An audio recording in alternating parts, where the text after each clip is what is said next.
Oke, kembali lagi di channel saya. Makasih buat kalian yang sudah mengklik video ini ya. Kali ini terkait retret yang ada di Magelang yang kader PDIP dilarang untuk ikut oleh Bu Megawati. Ternyata tidak semuanya menurut ya.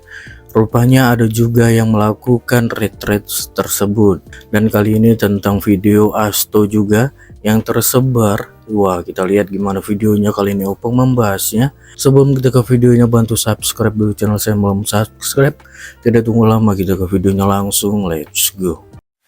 Gimana kabarnya kader-kader PDIP yang gak ikut retret? Iya. Duh, kehilangan momen. Kehilangan Tapi momen. tahu enggak kalian, jujur aja aku bilang, ternyata ya tidak semua kader PDIP itu yang gak ikut retret ya. Ada beberapa di antara mereka yang ikut retret. Di antaranya Wali Kota Bandar Lampung dan juga Bupati Brebes. Dua-duanya perempuan. Dua-duanya perempuan ya. Yang jadi pertanyaan, mereka nggak masuk grup. Kok nggak dapat info? Iya. Kok nggak tahu Atau ya? mereka berpikir bahwasanya hidup mereka adalah bagi negara. Itu baru mantap. Itu yang top. Nampak kali bukan kader. Numpang perahu ya, Bu.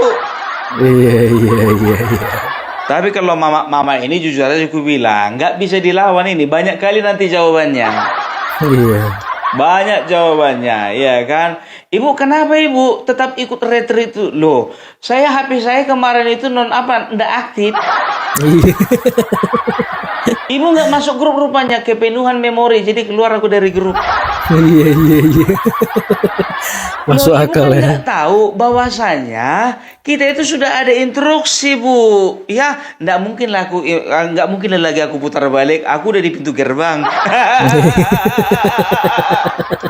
Iya. Itu masih dua di antara ya. Masih ada beberapa yang lain lagi yang belum terdata ya. Jadi kita lihat bagaimana ke depannya. Kalau aku bilang, ku katakan ya ini ya ada dua lah mungkin ini ya. Bisa kena sanksi atau nggak kena sanksi. Bisa kena sanksi, ya di recall. Tapi apakah mau PDIP kehilangan setoran? Iya. Mana Iya mau. kan? Nah, atau ya udahlah, nggak usah dikasih sanksi biar masuk setoran. Tapi untuk kedepannya jangan harap lagi dia mau maju dari PDIP. Iya. Ini biar Ditandain tahu kalian, udah. jujur aja ini bagus ini. Karena apa? Ini satu-satu kepala daerah sudah mulai berpikir 2029 ini. Iya, udah berpikir jauh ya Calon-calon kan. loncat. Apalagi yang cuma bayar perahu doang. Udahlah. Iya. Ribut kali pun PDIP ini. Iya. Apalagi tahu enggak kalian sudah beredar ranking ya kepala daerah yang jumlah kepala daerah yang ada di Indonesia yang didapatkan oleh per partai ya. Ternyata tahu enggak kalian, juara 3 PDIP, juara 2 itu Golkar, juara 1 Gerindra. Golkar dan Hati-hati Gerindra PDIP ya. ya. Nanti ya bisa dikatakan ini, ku bilang ini udah kujamin ini Gerindra akan mengambil posisi kalian. I'm sorry, saya bukan orang partai Gerindra, tapi aku melihat ya kan, ini bakalan seru ya. Nah, ya, ini kan karena buntut dari kekesalannya Megawati karena Hasto ditangkap. Di misi onggok Hasto rela mengorbankan kepala daerah. Kalau sekjen bisa cepat-cepat diganti. Kalau kepala daerah kayak mana gantinya? Betul. Mau pemilihan ulang? Iya, nggak mungkin lah. Kalau sekjen tinggal tunjuk. Dan tahu enggak kalian ya, beberapa belakangan ini ya, 1-2 hari ini banyak sekali keluar video-video ya di mana Hasto seolah-olah dia itu memberikan bukti dalam sebuah video. Ya, dan di situ ditulis bukti dari Rusia.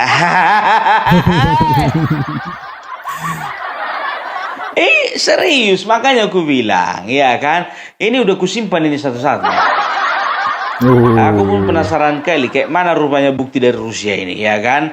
Kita lihat dulu. Ini kerjanya Basir ini. Tahu aku kerjanya Basir. Entar dari kapan-kapan video ini yang nongol. Iya. Ayo kita bahas ya. Kita setel dulu.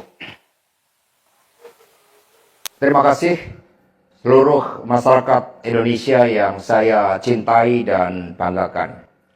Cerita ini diawali pada tanggal 7 Mei 2024 ketika saya menghadiri pidato pemilu dan jalan kebudayaan yang disampaikan oleh Prof. Sulistyowati di UI. Di situ saya bertemu dengan Bapak Novel Baswedan, Pak Rocky Gerung, dan tokoh-tokoh civil society lainnya. Ketika saya bertemu dengan Mas Novel Baswedan, beliau menanyakan ke saya perlu konfirmasi apakah betul PDI Perjuangan yang memelopori perubahan Undang-Undang KPK yang mengkerdilkan KPK di dalam upaya pemberantasan korupsi. Saya katakan dengan tegas kepada Mas Novel Baswedan saat itu, inilah kalau ada hal-hal yang buruk oleh Presiden Jokowi selalu dilimpahkan kepada PDI Perjuangan dan juga Ibu Megawati Soekarno Putri. Tetapi ketika ada hal-hal yang positif selalu diambil oleh Presiden Jokowi tanpa menyisakan benefit bagi kepentingan PDI Perjuangan. Mengapa saya katakan seperti itu? Revisi Undang-Undang KPK termasuk kabar buruk yang disampaikan bahwa itu adalah ulah PDI Perjuangan. Sebagai Sekretaris Jenderal DPD Perjuangan, saya sampaikan kepada Mas Novel bahwa saya adalah sekjen yang sangat getol menjabarkan perintah Ibu Megawati Soekarno Putri bagaimana PDI Perjuangan memerangi korupsi. Karena itulah tuduhan bahwa revisi Undang-Undang KPK diarsiteki oleh PDI Perjuangan itu sangat salah. Saya ingat ketika saya bertemu dengan Presiden Jokowi di Istana Merdeka menjelang Mas Gibran dan Mas Bobi mau mencalonkan sebagai wali kota Solo dan wali kota Medan. Saya mengatakan kepada Pak Presiden Jokowi sekaligus untuk menguji keseriusan beliau di dalam mencalonkan anak dan menantunya. Pak Presiden, apakah betul Bapak mau mencalonkan Mas Gibran dan Mas Bobi sebagai wali kota? Loh, kenapa Pak Sekjen? Karena ketika Mas Gibran dan Mas Bobi sebagai wali kota, maka otomatis dia menjadi pejabat negara. Dan ini akan sangat rawan terhadap berbagai bentuk gratifikasi suap dan berbagai tindakan korupsi lainnya. Presiden Jokowi sempat termenung saat itu. Dan kemudian dari situlah saya merasakan bahwa pertanyaan saya ini sangat mengusik perhatian dari beliau. Karena saya tegaskan bahwa ketika Mas Gibran dan Mas Bobi menjadi wali kota, maka dengan mudah akan terkena operasi tangkap tangan dari KPK dan juga aparat penegak hukum yang lain. Maksud saya bertanya kepada Presiden Jokowi adalah untuk mengingatkan bahwa beliau sudah presiden. Buat apa kemudian anak-anaknya harus menjadi wali kota, dan itu mengandung suatu risiko-risiko politik mengingat presiden juga berhadapan dengan begitu banyak pihak-pihak yang selalu mencoba berhadapan dengan Bapak Presiden.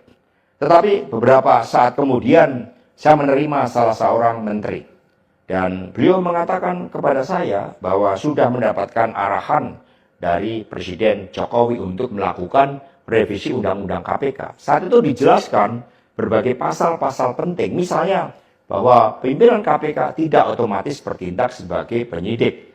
Kemudian ada beberapa pasal-pasal yang tidak memungkinkan bagi penyidik independen untuk bergabung ke KPK.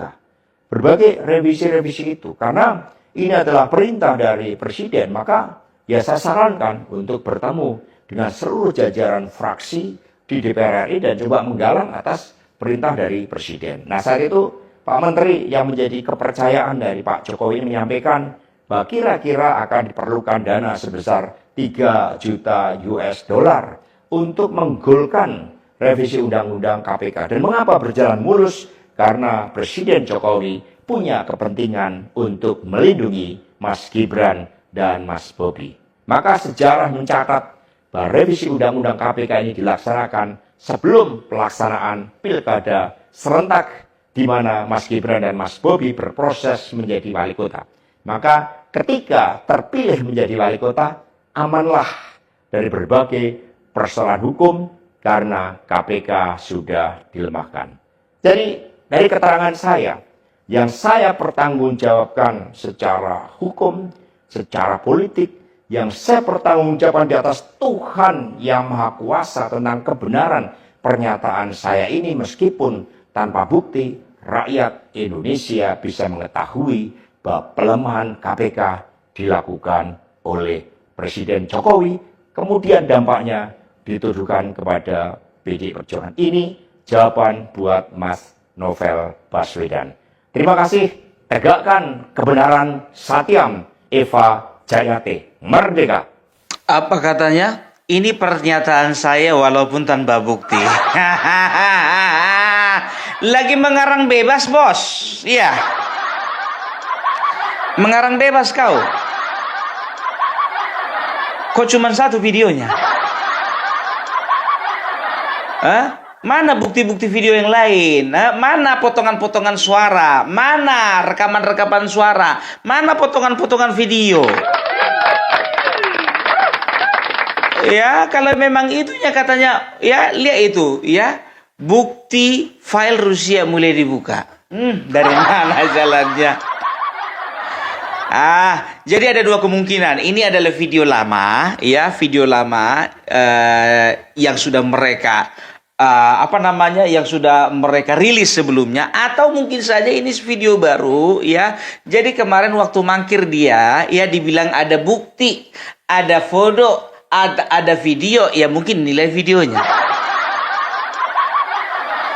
Gimana sih? Apa dibilangnya tadi? Bahwasanya Presiden Joko Widodo, ya, ketika tanggal 5 tanggal berapa itu dikatakannya tadi itu, lupa aku, 5 Mei 2024, saya bertanya kepada beliau, ya, apakah serius, ya, untuk Bapak Joko Widodo untuk melanggengkan, ya, untuk melanggengkan Bobi Nasution menantunya dan juga anaknya menjadi wali kota. Satu wali kota Solo, satu wali kota Medan. Nah, beliau berpendapat, katanya Novel Baswedan mengatakan kepadanya bahwasanya yang melemahkan undang-undang KPK itu adalah PDIP. Nah, di sini disangkal Hasto, katanya Hasto ada menteri, ya, sesuai dengan arahan presiden, ya, perlu uang sekitar 3 juta US dollar untuk menggolkan undang-undang KPK. Ku bilang sama kau Hasto, kalau masalah menggolkan undang-undang KPK, kalau memang Bapak Jokowi jahat, nggak perlu keluar uang banyak sebanyak itu, nggak perlu. Ajak aja semua makan nasi goreng. Habis itu pulangnya kasih minyak urut satu-satu, selesai. Jangan setelah kalian nggak berkuasa, sekarang kalian kambing hitamkan Bapak Jokowi melemahkan melemahkan KPK dengan revisi undang-undang KPK, ya kan gitu. Sekarang begini, revisi undang-undang KPK itu kerjaan siapa? DPR. Yang dominan siapa? Kalian. Kau kalau mengarang bebas, perhatikan kerangka karangannya gitu loh. Jangan asal-asalan, nggak masuk itu sama kami, nggak masuk. Ya, dan setelah itu Bapak Gibran dan juga Bapak Bapak Bobi, mereka menjadi wali kota dan mereka tidak bisa lagi tersentuh oleh KPK. Dan akhirnya yang tersentuh saya, gitulah bilang. Udahlah, jangan membodoh-bodohi masyarakat, ya. Sudah jelas-jelas yang namanya revisi undang-undang bukan pekerjaan Bapak Jokowi sebagai presiden. Itu pekerjaan kalian sebagai anggota dewan. 3 juta US dollar. Lebih bagus Bapak Jokowi itu persiapkan itu untuk apanya? Untuk uang uang pensiunnya. Ada aja kau. 3 juta US dollar, Udahlah. Jadi nggak tahu lah aku ini ya. Ini video baru atau video lama. Yang penting ya pihak dari RT 16 berusaha untuk membuat framing baru, ya kan? Iya kan? Cuman model video begini. Koni mana Koni? Kalau cerita Koni punya bukti, beberapa bulan yang lalu ketika dikonfrontasi dia sendiri seperti seolah-olah curhat. Tolong saya paling tidak bisa diterima kalau misalnya ada netizen yang menyerang pribadi saya. Kenapa harus dilibatkan dengan terong-terongan? Masih ingat kan kalian kemarin kan video klarifikasi dari dia? Saya tidak mengatakan ada bukti, saya tidak mengatakan ada video, yang saya katakan ada dokumen. Aduh, dan tahu kalian ya kan, ada lagi nih sekarang ini ya. Ini orang dari satu provinsi namanya Rian Koto ya. Jadi kawan ini nggak tahu entah apa dasarnya benci sama pemerintah. Nggak tahu entah karena nggak cair uang BPJS-nya di hari tua, nggak tahu kita kan. Dijelek-jelekkannya Jokowi. Oh gitu dia videonya, gimana menurut kalian? Dan sampai bertemu di video saya selanjutnya.